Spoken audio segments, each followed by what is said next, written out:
అనారోగ్యం, ఉద్యోగం, వ్యాపారం అప్పులతో బాధపడుతున్నారా? వెంటనే జేకేఆర్ గురువు గారికి కాల్ చేసి ఈ వెబినార్ లో జాయిన్ అవ్వండి.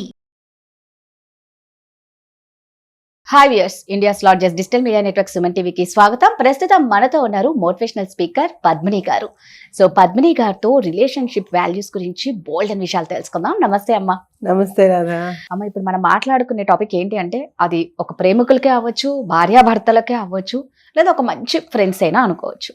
ఒకరినొకరు ఒక ఇద్దరి మధ్య జరిగేది ప్రాణం కన్నా ఎక్కువ అనుకొని భావించి వాళ్ళతో ఇంకెలా ఉంటారంటే, వాళ్ళు లేకపోతే, వాళ్ళు మాట్లాడకపోతే నేను బతకలేను, ఈవెన్ నేను లాస్ట్ స్టేజ్కి నేను చనిపోయినా నా శవం దగ్గరకు వచ్చి వాళ్ళు నా పేరు చెప్పి ఐ లవ్ యూ చెప్పినా నేను బతుకుతా అంటే అంత ప్రేమ అమ్మ. ఇంకా అంటే వాళ్ళు లేకపోతే వీళ్ళు బతకలేరు.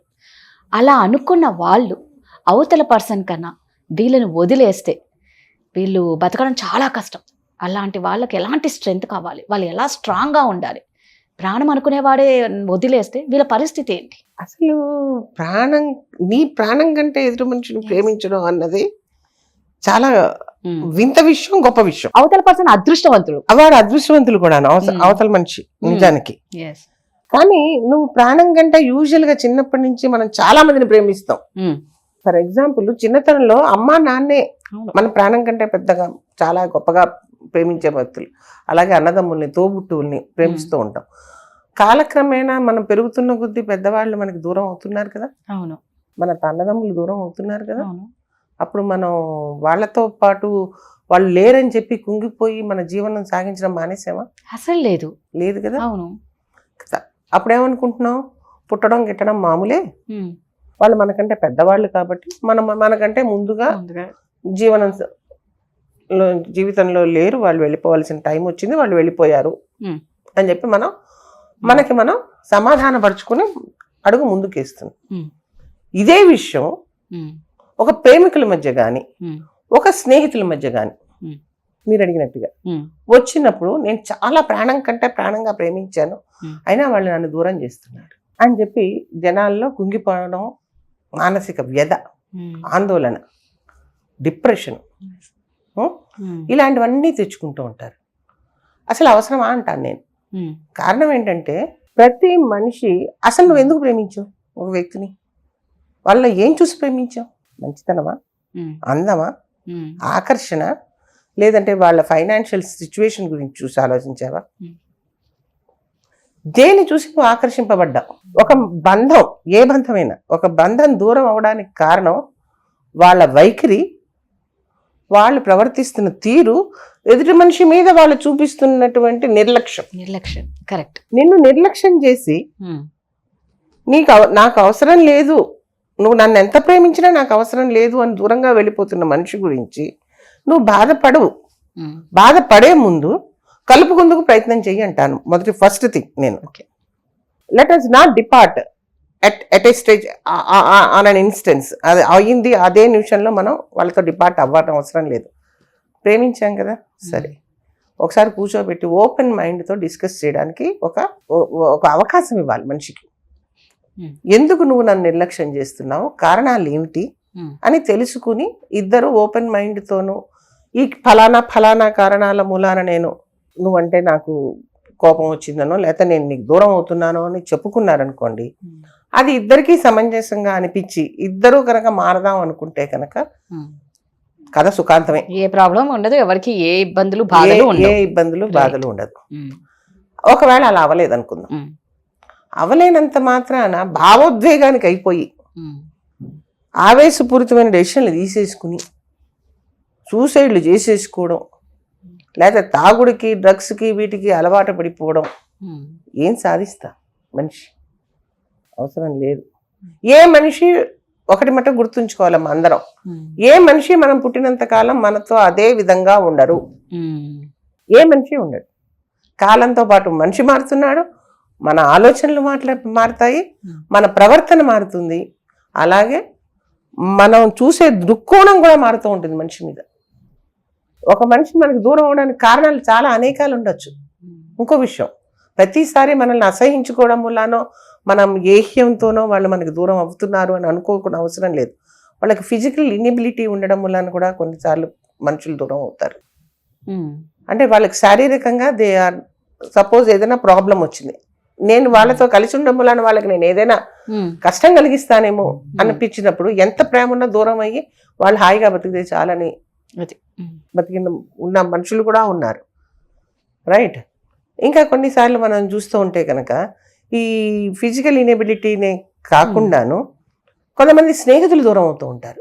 చాలా చాలా స్నేహంగా ఉంటాం మనం, కానీ కొన్నాళ్ళ తర్వాత ఆ స్నేహం దూరం అవుతూ ఉంటుంది. కారణం ఏమిటి అని ఆలోచిస్తే కనుక ఆ స్నేహితుడికి మ్యారేజ్ అవ్వచ్చు, ఈ స్నేహితురాలకి మ్యారేజ్ అవ్వచ్చు, ఆ వచ్చిన వాళ్ళు మనల్ని యాక్సెప్ట్ చేయలేకపోవచ్చు, ఆ లేదంటే కనుక వీళ్ళు చెప్పుకోలేకపోవచ్చు. ఇలాంటప్పుడు కూడా స్నేహితులు కూడా దూరం అవుతూ ఉంటారు. స్నేహితులు దూరం అయినప్పుడు ఇంకా బాధపడతాం. ఈ కారణాలు తెలుసుకోవడం వలన మనం ఓకే అయినప్పటికీ మనం దగ్గర అవ్వలేము అని తెలుసుకుందాం. ఇప్పుడు ఎలా స్ట్రాంగ్ అవ్వాలి అన్నది మన క్వశ్చన్. ఇప్పుడు ఈ కారణాల మూలాన మనకి వాళ్ళు దూరం అయ్యారనేది మనకు తెలిసింది. అయితే కుంగిపోదామా? కుంగిపోవడం మటుకు ఆన్సర్ కాదు. ముందుకు జీవనం ముందుకు నడవాలి అంటే నువ్వు స్వీయ పరిశీలన చేసుకోవాలి. ఏమిటి ఇప్పుడు వాళ్ళు నన్ను వదిలేసిన మూలాన నాకు వచ్చిన నష్టం ఏమిటి అన్నది ఆలోచించుకుని, రైట్, ఓకే నాకు ఫైనాన్షియల్ ప్రాబ్లం వస్తుందా, మానసికంగా ప్రాబ్లం వస్తుందా, ఎమోషనల్ ప్రాబ్లమా, ఏది ఉంది అన్నది చూసుకుంటాను. దానిలోంచి ఎలా బయటపడాలి? ఒక యోగా చేసుకోవడమా, లేదంటే కనుక ఒక గీత చదువుకోవడమా, లేకపోతే ప్రవచనాలు వింటావా, ఎక్సర్సైజులు చేసుకుంటావా, లేకపోతే ఫైనాన్షియల్ ప్రాబ్లం ఉంటే ఉద్యోగాలకు అప్లై చేసుకుంటావా? డైవర్షన్ అనేది చాలా diversion is very important. Diversion లేకుండా మటుకు మనం చేసుకోకూడదు. చాలా ముఖ్యంగాను మనం చూడాల్సింది ఏమిటయ్యా అని అంటే కనుక ఈ కుంగుబాటు అన్నది ఆత్మ న్యూన్యతనిస్తుంది. ఆత్మ న్యూన్యత వల్ల మనం సాధించేది ఏమీ ఉండదు. నీ ఆత్మవిశ్వాసమే నిన్ను ముందుకు నడుపుతుంది. కరెక్ట్ అమ్మా. ఎవరో ఏదో మనల్ని నచ్చలేదనో మనల్ని దూరం పెట్టారని మన కన్న తల్లిదండ్రులకు మన కోసం బతకడం అన్నది నేర్చుకోకుండా ముందు నీ కోసం నువ్వు బతుకు, తర్వాత వాళ్ళ కోసం బతుకుతావు. సూపర్. అంతే కదా, నిన్ను నువ్వు ప్రేమించడం నేర్చుకోవాలి. అంతే. Self realisation, self esteem. మనల్ని మనం ఎప్పటికీనూ తక్కువ చేసుకోకూడదు. మనలో ఉన్నటువంటి కళలని, మనలో ఉన్న ధైర్యాన్ని, ఆత్మవిశ్వాసాన్ని పెంపొందించుకుంటూ ముందడుగేయడమే స్ట్రాంగ్నెస్ కి ప్రతీక. మనల్ని మనం ప్రేమించుకుంటే ఆటోమేటిక్ గా మీరు అన్నట్లు ఎక్కడ లేని స్ట్రెంగ్త్ ఎవరి నుంచి రానవసరం లేదు, మన నుంచి మనకే అన్ని ఉంటాయి. ఎక్స్టర్నల్ మోటివేషన్ ఏది ఎక్కువసేపు ఉండదమ్మా. కరెక్ట్, అవును. ఆత్మ న్యూన్యతలోకి వెళ్ళిపోయి మనం ఉన్న జ్ఞానాన్ని మర్చిపోకూడదు. జ్ఞానం ఏదైతే మనం తెలుసు ఉందో దాన్ని ఆచరణలోకి పెట్టుకోవడం అన్నది ఒకటి ఇంపార్టెంట్ థింగ్. అంతేకాదు మనల్ని దూరం పెట్టారని వాళ్ళ మీద హేటెడ్నెస్ పెంచుకోవద్దు. This is very important.